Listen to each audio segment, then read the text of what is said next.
Assalamualaikum warahmatullahi wabarakatuh. Perkenalkan, kami dari kelompok 9 yang beranggotaan saya sendiri Syahri Al-Kafidayat dan kedua teman saya Ivan Kasintia dan Isna Mauris. Di sini kami akan menjelaskan tentang pengaruh budaya terhadap perilaku konsumen. Oke. Nah, di sini apa sih yang disebut budaya gitu? Dalam beberapa hal, budaya itu merupakan kepribadian masyarakat, dan menurut Kamus Besar Bahasa Indonesia, budaya itu artinya pikiran, akal budi, hasil adat istiadat atau suatu yang sudah menjadi kebiasaan yang sukar diubah, karena itu sudah menjadi kebiasaan dari orang-orang terdahulu dan mengalir sampai saat ini. Tapi karena kita mempelajari tentang perilaku konsumen, maka budaya adalah sebagai keseluruhan kepercayaan, nilai-nilai, dan kebiasaan yang dipelajari yang membantu mengarahkan perilaku konsumen para anggota masyarakat tertentu. Dalam arti luas, baik nilai-nilai maupun kepercayaan merupakan citra mental yang mempengaruhi berbagai macam sikap khusus yang pada gilirannya mempengaruhi kemungkinan cara seseorang bereaksi terhadap situasi tertentu. Dan kebiasaan terdiri dari perilaku sehari-hari, contoh seperti perilaku konsumen saat minum kopi dan menambahkan susu ataupun gula gitu, maupun gorengan dengan menambahkan kecap atau cabai dan lain-lain. Itu mungkin berbeda dengan yang di negara berbeda, mungkin makan gorengan dengan keju gitu. Oke. Selanjutnya, pekerjaan budaya yang tidak kelihatan. Dampak budaya demikian alamiah dan otomatis pengaruhnya pada perilaku biasanya dianggap sudah seharusnya demikian. Sering hanya ketika kita terbuka kepada orang yang mempunyai nilai atau kebiasaan budaya yang berbeda. Misal kita sedang berkunjung ke saudara atau teman kita yang di daerah lain, kita menjadi sadar bagaimana sebuah budaya itu telah membentuk perilaku kita sendiri. Kalau misal kita contohkan saat konsumen tuh membeli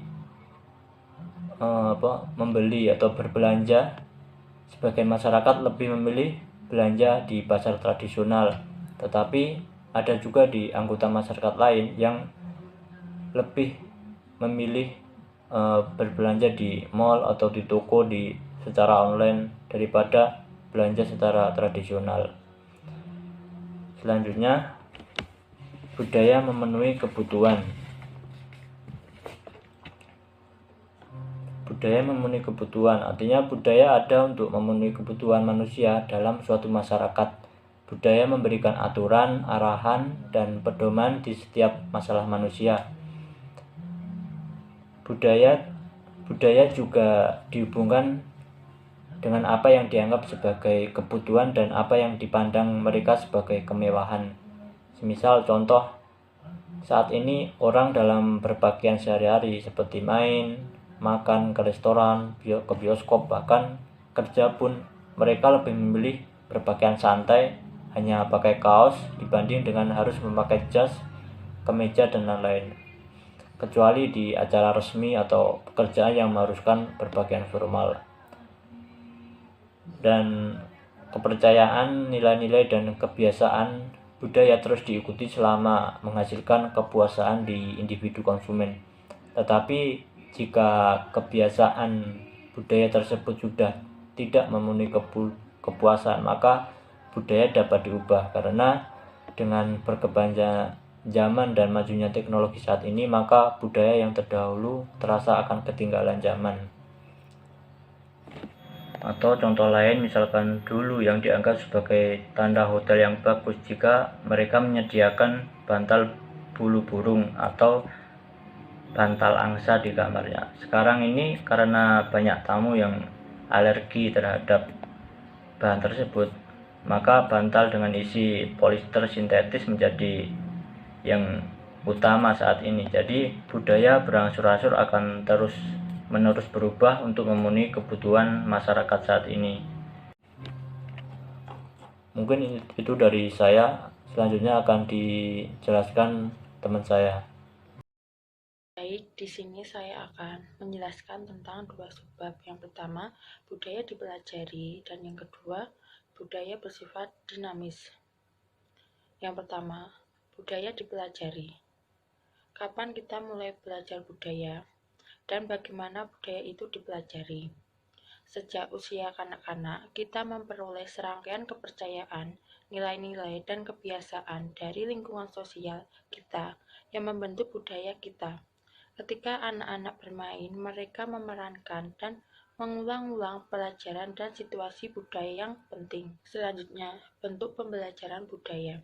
Ada 3 bentuk pembelajaran budaya. Yang pertama, pembelajaran formal. Kedua, pembelajaran informal. Ketiga, pembelajaran teknis. Yang pertama, pembelajaran formal terjadi saat orang tua dan keluarga mengajarkan yang lebih mudah untuk berperilaku. Misalnya, orang tua mengajarkan anak untuk bersikap sopan terhadap orang yang lebih tua. Untuk yang kedua adalah pembelajaran informal, di mana anak meniru perilaku orang lain, baik keluarga, teman, hingga karakter di TV. Bentuk yang ketiga yaitu pembelajaran teknis. Terjadi di institusi pendidikan, misalnya guru mengajarkan kepada muridnya tentang kedisiplinan. Selanjutnya, komponen dalam budaya dipelajari. Yang pertama, enkulturasi dan akulturasi.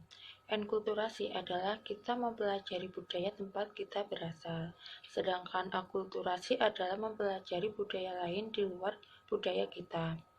Pada akulturasi ini, para pemasar harus mempelajari budaya tertentu di pasar-pasar potensial yang menjadi target mereka untuk menentukan apakah produk-produk mereka jika dipasarkan di luar negeri dapat diterima atau tidak. Kedua, bahasa dan simbol. Untuk memperoleh budaya yang umum, para anggota masyarakat harus dapat berkomunikasi satu dengan yang lain melalui suatu bahasa yang umum. Tanpa bahasa yang umum, arti bersama tidak akan ada dan komunikasi yang sebenarnya tidak akan terjadi. Sedangkan simbol adalah apa saja yang mempunyai arti sesuatu yang lain. Simbol dapat berupa verbal dan non-verbal. Verbal biasanya berupa kata seperti iklan dalam majalah. Sedangkan non-verbal berupa gambar, warna, bentuk, dan tekstur. Contohnya, perusahaan otomotif Toyota memberi nama Kijang untuk kendaraan dengan penumpang keluarga. Secara simbolis, Kijang adalah binatang yang mempunyai kemampuan lari yang cepat dan lincah. Yang ketiga, ritual. Ritual merupakan jenis kegiatan simbolis yang terdiri dari serangkaian tindakan atau berbagai perilaku yang terjadi dalam urutan yang tetap dan selalu diulang. Pada ritual terdapat artefak atau bentuk nyatanya atau produk atau peralatan-peralatan seputar yang mendukung terjadinya ritual. Misalnya, pada ritual perayaan Natal, artefaknya adalah hiasan pohon, kaos kaki, dan berbagai macam makanan yang dihubungkan dengan perayaan Natal. Yang keempat, budaya dipakai bersama-sama. Untuk dapat dianggap sebagai sebuah karakteristik budaya, harus dipakai bersama-sama. Warga merupakan agen utama enkulturasi seperti arti uang, hubungan antara harga dan kualitas. Di samping keluarga, institusi lainnya adalah institusi pendidikan dan rumah ibadah. Institusi sosial keempat yang memainkan peran besar dalam memindahkan budaya ke seluruh masyarakat adalah media massa. Subbab selanjutnya adalah budaya bersifat dinamis. Untuk memenuhi perannya dalam memuaskan kebutuhan, budaya harus terus-menerus berkembang. Jika berfungsi dalam membina kepentingan terbaik masyarakat, pemasar harus mengamati dengan teliti lingkungan sosio-budaya untuk dapat memasarkan produk yang sudah ada secara lebih efektif atau untuk mengembangkan berbagai produk baru yang menjanjikan. Untuk bab selanjutnya akan dijelaskan oleh rekan saya. Baik, di sini saya akan melanjutkan materi dari rekan saya. Di sini saya akan menjelaskan tentang pengukuran budaya dan nilai-nilai inti orang Amerika. Yang pertama, pengukuran budaya. 3 cara penelitian yang sering digunakan untuk meneliti budaya dan melihat berbagai kecenderungan budaya. Yang pertama, analisis isi. Analisis isi memfokuskan kepada isi komunikasi verbal, tertulis, dan bergambar, seperti komposisi teks dan seni sebuah iklan. Nah, analisis isi ini sering digunakan untuk menentukan perubahan-perubahan sosial dan budaya apa yang telah terjadi dalam suatu masyarakat tertentu. Yang kedua, penelitian lapangan mengenai konsumen. Yang pertama, observasi lapangan. Observasi lapangan memiliki karakteristik khas, yaitu yang pertama, berlangsung dalam lingkungan wajar, seperti pengamatan perilaku seseorang saat belanja di toko. Misal konsumen yang suka berkeliling toko terlebih dahulu, atau konsumen yang langsung mengambil barang yang akan dibeli. Yang kedua, kadang-kadang dilakukan tanpa disadari subjek, sehingga jarang ada persiapan. Terus, memfokuskan pada pengamatan perilaku. Misalnya pada pemakaian di rumah konsumen apa saja, apakah suka tipe yang praktis seperti penggunaan alat-alat elektronik, atau konsumen lain yang jarang menggunakan alat-alat elektronik. Dua karakteristik tersebut akan berbeda pula saat berbelanja. Nah, selanjutnya yang kedua itu pengamat peserta. Pengamat peserta yaitu peneliti menjadi anggota aktif di lingkungan yang sedang mereka pelajari. Contohnya, seorang peneliti tertarik untuk meneliti bagaimana konsumen memilih perangkat lunak komputer. Maka peneliti ini akan mengambil posisi menjadi penjual di toko komputer dan mengamati secara langsung, bahkan berinteraksi dengan para pelanggan tersebut. Terus pengukuran budaya yang ketiga yaitu instrumen survei pengukuran nilai. Ada 3, yang pertama Rockets Value Survey atau survei nilai Rockets. Yang kedua List of Value atau daftar nilai. Yang ketiga Values and Lifestyle atau nilai dan gaya hidup. Yang pertama Rockets Value Survey. Survei nilai Rockets digunakan secara luas merupakan inventarisasi nilai yang dijalankan sendiri dan dibagi menjadi 2 bagian, yaitu yang pertama nilai-nilai terminal atau nilai untuk mengukur tujuan pribadi akhir. Misalnya seperti kehidupan yang enak, kehidupan yang menarik, dunia yang damai, persamaan hak, dan lain-lain. Yang kedua, nilai-nilai instrumen, yaitu bagaimana cara mencapai tujuan pribadi akhir. Contohnya itu seperti ambisius, pemikiran luas, mampu, bersih, berani, dan lain-lain. Yang kedua, list of value atau daftar nilai. List of value merupakan instrumen yang berkaitan digunakan dalam mensurvei nilai-nilai pribadi para konsumen.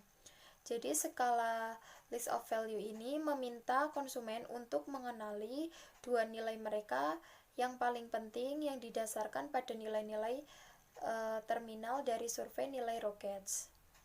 Pokok pembahasan selanjutnya yaitu nilai-nilai inti orang Amerika. Yang pertama, prestasi dan sukses. Jadi orang Amerika berpendapat bahwa bekerja keras adalah baik dan sukses mengalir dari kerja keras. Jadi biasanya para pemasang iklan memilih tema iklan untuk membujuk konsumen untuk membeli produk mereka yang memiliki tema prestasi dan sukses, seperti memasukkan slogan dalam iklan. Contohnya slogan Anda memperolehnya karena usaha Anda sendiri, atau slogan Anda pantas memperolehnya. Yang kedua, aktivitas.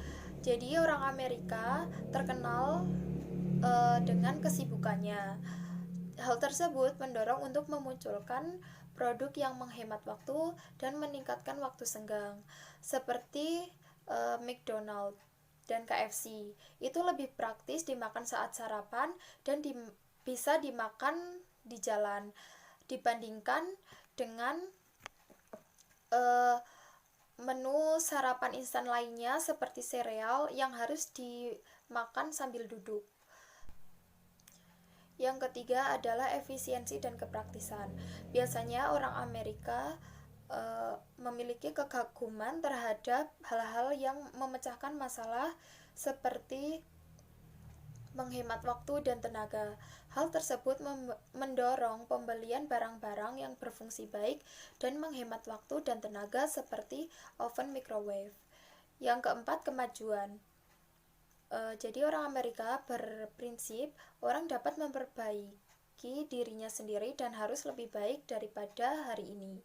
Atas kemajuan tersebut, orang Amerika tampaknya bersedia menerima berbagai pernyataan produk yang berkualitas tinggi, seperti merek mobil yang biasanya menjanjikan dengan menekankan pernyataan baru, tahan lama, lebih cepat, kekuatan yang meningkat, dan lain-lain. Yang kelima yaitu kesenangan pada materi. Orang Amerika berpendapat bahwa kesenangan pada materi berarti pencapaian kehidupan yang baik, sehingga mendorong penerimaan produk yang memberi kenyamanan dan kemewahan, yang membuat hidup lebih menyenangkan dan dapat dinikmati.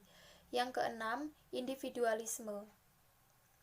Orang Amerika menempatkan nilai yang kuat pada menjadi diri sendiri, kepentingan diri sendiri, dan rasa penghargaan diri, sehingga mendorong penerimaan produk yang disesuaikan atau unik yang menunjukkan kepribadiannya sendiri, seperti iklan pakaian dan kosmetik yang menjanjikan produk mereka akan membedakan konsumen dari orang lain. Yang selanjutnya, kebebasan.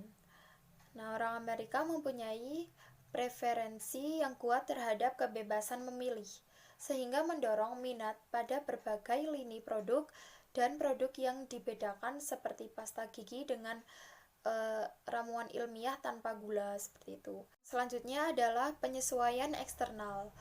Penyesuaian eksternal ini keseragaman perilaku yang dapat dilihat dan ingin diakui, sehingga terdapat penyesuaian mengambil bentuk barang-barang dan jasa-jasa yang distandarisasi dan mendorong penerimaan produk yang dipakai oleh orang lain di kelompok sosial yang sama. Contohnya seperti jas. Biasanya jas untuk ke kantor ini bentuknya sama dalam perusahaan satu dengan perusahaan lainnya. Yang selanjutnya yaitu perikemanusiaan. Orang-orang Amerika biasanya memiliki kepedulian yang tinggi kepada orang lain, terutama orang yang lebih rendah. Hal tersebut mendorong orang-orang untuk menjadi langganan perusahaan-perusahaan yang bersaing dengan para pemimpin pasar atau penguasa pasar dalam negara tersebut. Selanjutnya, kemudaan. Biasanya orang-orang Amerika sangat suka kelihatan atau terlihat lebih muda dan bertindak seperti orang muda. Hal tersebut mendorong penerimaan berbagai produk yang menjanjikan dan dapat terlihat lebih muda, seperti iklan perawatan kulit, iklan minyak wangi, iklan krim tangan, dan lain-lain. Dan yang terakhir adalah kebugaran dan kesehatan. Biasanya, orang Amerika suka memelihara tubuh sendiri, termasuk keinginan untuk bugar dan sehat secara fisik. Hal tersebut mendorong penerimaan berbagai produk, makanan, kegiatan, dan peralatan yang dianggap dapat memelihara atau meningkatkan kebugaran fisik, seperti makanan yang rendah lemak, rendah sodium, atau yang tidak mengandung kolesterol, atau serangkaian toko retail, alat, dan pakaian olahraga seperti Nike dan Reebok.